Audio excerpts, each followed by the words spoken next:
જામનગર સહિત સમગ્ર રાજ્યમાં છેલ્લા કેટલાક દિવસો દરમિયાન મેઘરાજાએ વિરામ રાખ્યા બાદ ગઈકાલે રવિવારે ફરીથી એક વખત જામનગર સહિત રાજ્યના કેટલાક જિલ્લાઓમાં સામાન્યથી માંડીને 2-3 ઇંચ સુધીનો વરસાદ વરસ્યો છે।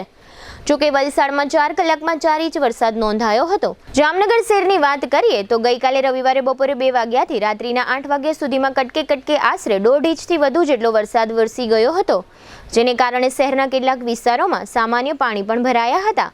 ત્યારબાદ આજે સોમવારે સવારે પણ શહેરમાં હળવા છાંટા પડ્યા હતા અને આકાશ વાદળોથી ગોરંભાયેલું હોવાથી વરસાદી વાતાવરણ જોવા મળ્યું હતું। અત્રે ઉલ્લેખનીય છે કે આ રવિ સોમવાર દરમિયાન જિલ્લાના અન્ય મથકોમાં સામાન્ય છાંટા પડ્યા હોવાના અહેવાલો છે।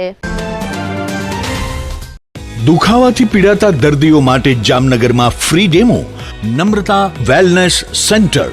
ચાલો અપનાવીએ નવીન એક્યુપલ્સ ટેકનોલોજી, જે લોહીનું પરિભ્રમણ સુધારે, તમારા સ્નાયુઓને શક્તિ આપે, તમારા શરીરને જોમ આપે, ઉપરાંત પંજામાં સોજા થવા, પંજામાં ચડતા ગોટલા અને ગઠ્ઠા થવાની સમસ્યા, અન્ય ઘણા દુખાવાથી મુક્તિ મળે। લોહી પરિભ્રમણથી થતા આ રહ્યા સુધારા અને ફાયદાઓ કોષની વૃદ્ધિ અને અંગની કામગીરીમાં સુધારો, ત્વચાને વધારે સ્વસ્થ બનાવે, ત્વચાની રોગ પ્રતિકારકતા વધારે, ઓક્સિજનથી સમૃદ્ધ લોહી સ્નાયુઓને આપે, હૃદયની સ્થિતિમાં સુધારો કરે, હાઈ બ્લડ પ્રેશરની સ્થિતિમાં સુધારો કરે, મગજની કામગીરીમાં સુધારો કરે, શરીરમાં જોમ અને શક્તિ વધારે।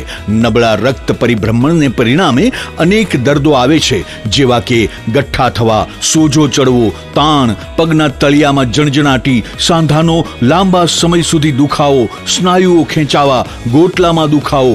અમારા સેન્ટરમાં દરેક વ્યક્તિને રોજ 30 મિનિટ ફ્રી ડેમો આપવામાં આવશે।